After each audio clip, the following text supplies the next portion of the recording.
Bonjour à tous, aujourd'hui avec Tiki, nous allons vous partager notre avis sur Get Away, un film britannique réalisé par un duo de metteurs en scène néerlandais, Stephen Ars et Flip van der Quill, à qui l'on doit, alors je n'ai pas vu, mais que des films un peu what the fuck, New Kids Turbo, New Kids Nitro, Bros Before Oz, enfin voilà, des films qui ont l'air complètement what the fuck, mais je le confesse, je n'en avais vu aucun jusqu'à présent. Donc, duo de réalisateurs qui ne travaillent qu'ensemble, main dans la main. Ça, il y a quelques exemples comme ça là dans le milieu, et notamment les Frenchies Alexandre Boustillot et Julien Maury, un duo de réalisateurs que je kiffe, même si effectivement je n'ai pas du tout aimé leur dernier film, Le Mangeur d'âme, mais tout ce qu'ils avaient fait précédemment, j'avais plutôt kiffé, un Deep House, Livide, Aux yeux des vivants, à l'intérieur, même Candy Chat, j'avais plutôt bien aimé. Donc un duo de réalisateurs qui fonctionne en harmonie, j'ai envie de vous dire, qui réalise un film complètement what the fuck, qui mélange les genres, donc comme à leur habitude. Donc c'est de la comédie, c'est de l'épouvante, c'est de l'horreur, c'est un mélange de tout ça. Donc c'est un film très second, voire troisième degré, il ne faut pas le prendre au premier degré. Si vous n'aimez pas d'ailleurs les films comme ça, complètement what the fuck, avec des comportements de personnages un peu comme ça, un peu cartoon, un peu complètement second degré, passez votre chemin, puisque là on est vraiment dans un film de ce type. C'est une comédie horrifique, et qui sait même parfois se montrer extrêmement, extrêmement gore. C'est un film d'une durée de environ 1h30. Le budget de production, j'ai pas réussi à le trouver, mais selon les spécialistes du milieu, allez, on serait sur entre 3 et 5 millions de dollars, les amis, de dollars. Après, effectivement, le film ne requiert pas non plus... voilà, voilà, c'est une production qui ne nécessitait pas un budget de ouf non plus. Donc, au moins, sur ce type de production, les réalisateurs ont les mains libres. Ils n'ont pas une pression du studio là, qui leur demande là, de finaliser un produit, on va dire, complètement aseptisé. Là, ils ont pu, a priori, se faire plaisir et faire un petit peu ce qu'ils voulaient. Donc, le synopsis de ce Get Away. Alors, le synopsis. Dans le silence glacé d'une île reculée d'Islande, une famille en quête de répit s'éloigne de la routine pour se réfugier dans l'illusion d'une parenthèse idyllique, les amis.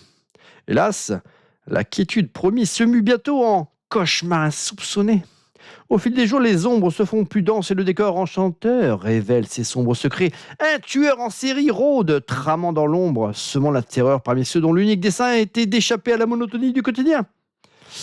Alors attention, parce que le synopsis est quand même un petit peu mensonger, et c'est là d'ailleurs où réside tout l'intérêt du film, mais que je vais me garder de vous spoiler, les amis.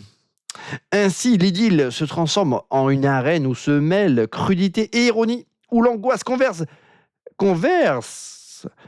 vers un humour noir détonnant, et où l'innocence heurte impitoyablement l'horreur d'intentions meurtrières. Et oui. Donc le film, c'est une comédie horrifique.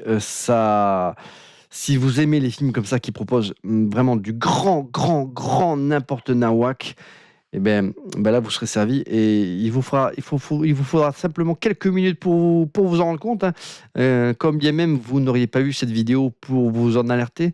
Le film il part vraiment dans le complètement absurde, et à un moment donné dans le film il y a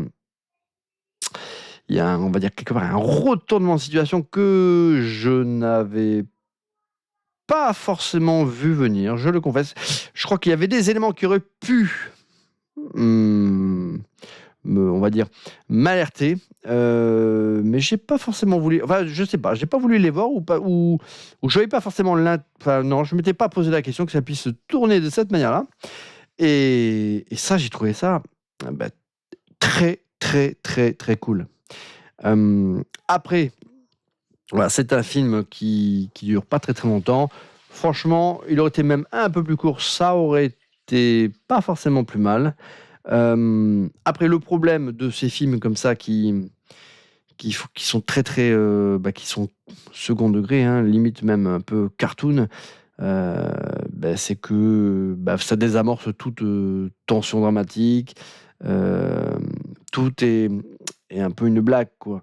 Et donc voilà, c'est des films qui, à titre personnel, ne me sont pas forcément désagréables, mais on va dire on n'est pas dans mon genre de prédilection. Je préfère quand même, voilà, des comiques de situation, mais pas forcément des films qui sont, comme ça complètement absurdes.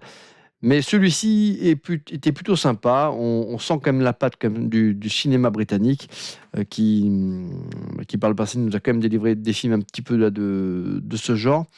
Au niveau de la mise en scène, il y a rien de bien ouf non plus. Par contre, au niveau des effets, spéciaux, notamment, ceux, qui nous sont donnés, lors des scènes quand même, bien bien gradingues, hein, bien gore. C'est plutôt bien fait. Franchement, c'est plutôt pas mal. Dedans donc, dans ce film, on retrouve, notamment, Nick Frost. Alors Nick Frost, quand j'ai vu sa bobine dans le film, j'étais sûr de l'avoir déjà vu. C'est un acteur qui, m'était en tout cas, voilà, physiquement, visuellement, il m'était familier. Finalement, je l'ai pas vu non plus dans beaucoup de films, hein. J'ai recherché après, mais j'arrivais pas sur l'instant à me dire: «Mais où est-ce que j'ai vu cet acteur?» Pourtant je suis sûr de le connaître. Il a quand même un visage, bien bien atypique. Et en fait, oui, parce qu'en fait, je l'ai vu moi dans la série, Into the Badlands, hein, sur Amazon Prime, hein, une série que j'avais, véritablement, adorée. C'est pas terminé comme je l'aurais espéré malheureusement, le non-succès de la série a fait que, ça s'est pas elle a pas forcément évolué, favorablement à mes yeux, mais en tout cas, voilà, c'est une série que j'avais véritablement adorée, hein. C'était un futur post-apo avec, des clans comme ça un petit peu à la The Game of Thrones là, qui s'affrontaient là, et ça mêlait un petit peu le genre western, kung-fu, enfin c'était vraiment très, très cool. Et lui effectivement, il figurait comme ça là-dedans.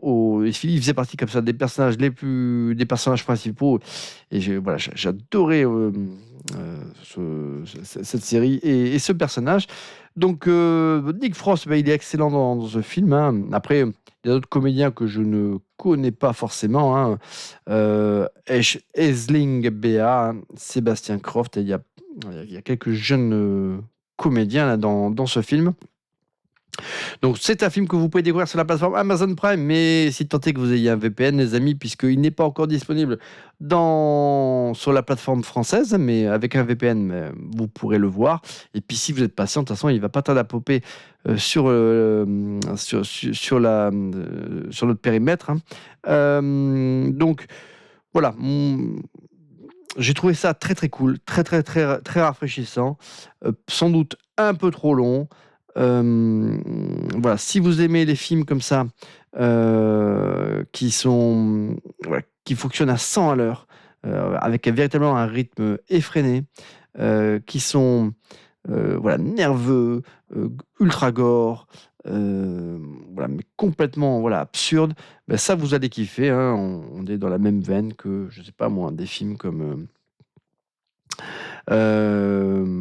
que Shaun of the Dead, choses comme ça. Bon, Shaun of the Dead, ça c'était, pour moi véritablement un chef-d'œuvre. Là, on est sur un petit film avec, voilà, une réalisation, plutôt immersive, une plutôt bonne direction artistique, hein, franchement. Le choix du décor, cette petite île, et je l'ai trouvé, franchement, elle était très très sympa. Euh, voilà, il y a l'originalité du film, ça tient dans l'évolution, de son scénario, avec, cette bascule qui s'opère dans, on va dire, à peu près dans les 2 tiers du métrage. Donc je vais pas le spoiler encore une fois parce que ça gâcherait l'un des principaux intérêts là de ce film. Mais voilà, c'est un film, qui ne fait pas peur, qui est plutôt jouissif, mais qui plaira pas à tout le monde. On est vraiment du cinéma de niche. Voilà, ceux qui préfèrent les films horrifiques un peu plus voilà, premier degré, un peu plus entre guillemets intelligent, bon bah ça risque de les saouler. C'est un film qui voilà où tous les personnages sont quand même plus ou moins hystériques, hein, donc, en tout cas, voilà, j'ai aimé ce contraste entre ce que nous vend le synopsis et ce que nous donne le film. Il y a quand même vraiment un décalage que j'ai trouvé bien savoureux. Voilà, c'est pas un chef-d'œuvre, mais par soir de disette, si vous avez la possibilité de tomber dessus, eh ben, voilà, regardez-le. Si vous aimez ces films euh, voilà, sans filtre, avec des comédiens qui sont quand même relativement attachants, hein, notamment bah, voilà, c'est un couple avec 2 enfants et les 2 comédiens qui incarnent les enfants bah, sont plutôt intéressants. Voilà. Après, encore une fois, c'est vraiment du second voire du troisième degré. Si voilà, vous êtes réfractaire à ce type de cinéma-là, voilà, passez à côté de ces films-là parce que ça peut, à l'inverse, vous saouler en fait. Ça va vous amuser, allez, on va dire 20 minutes et après, ça va vous gonfler et voilà. Puisque dès que le film tombe, voilà, va dans le complètement absurde, après, il enchaîne des séquences violentes, gore, mais il n'y a voilà, aucune voilà, tension ou autre, hein. C'est juste du délire visuel et graphique, hein. Voilà, et le film finalement n'a pas grand-chose d'autre à proposer. Alors, je vois si j'ai pas oublié grand-chose, hein. Euh, donc voilà, petite production. Franchement, qu'elle sorte directement sur une plateforme de SVOD, bah, ça me choque pas parce que c'est pas non plus un film qui a une dimension cinématographique. Je vois pas ce qu'une salle de cinéma aurait pu lui apporter. Donc voilà, il a bien sa place sur Amazon Prime. Donc si vous avez comme un petit VPN, eh ben, allez voir du côté des États-Unis, vous aurez la possibilité de mettre la main dessus. Et sinon, bah, voilà, d'ici quelques semaines, on devrait le voir popper sur Amazon Prime FR, les amis. Et bah, écoutez, c'est tout pour cette petite vidéo. Et moi, je vous dis à très, très bientôt. Oh! Mais oui, mon tiki, je t'ai oublié. Heureusement que tu t'en es souvenu. Je suis à 2 doigts de te crever un œil. Ah ben merci. Ah ben c'est sympa. Alors, qu'est-ce que tu as pensé de ce film? Franchement, c'est un film de ouf. J'avais tellement envie de participer à cette fête commune. Là, j'avais envie de mettre des coups de bec partout. Moi aussi, j'avais envie de dépecer. J'avais envie d'arracher des membres. Mais t'es vraiment un petit psychopathe, mon Tiki. Oui, mais moi, quand je vois des films comme ça, mais ça me file la patate. J'ai envie de tout casser. Mais il me semble bien d'ailleurs que tu as tout cassé à la baraque et j'ai dû te mettre une fessée. Ouais, c'est ça, ouais. Et puis, que je t'y reprenne pas, parce que si tu m'en touches, je te préviens, je te crève un œil. Ouais, c'est ça. Écoute, toi, tu sais, tu sais ce qui va se passer, tu vas finir ta vie dans une cage, hein? Vas-y, mais je te vais faire ça, et je vais te pourrir ta vidéo, et je chanterai comme un ouf. D'accord. Bon, mais écoute, Tiki, franchement, j'aurais jamais dû t'adopter. Tu es vraiment un brigand, les amis. Allez, je vous dis à très bientôt pour une prochaine vidéo.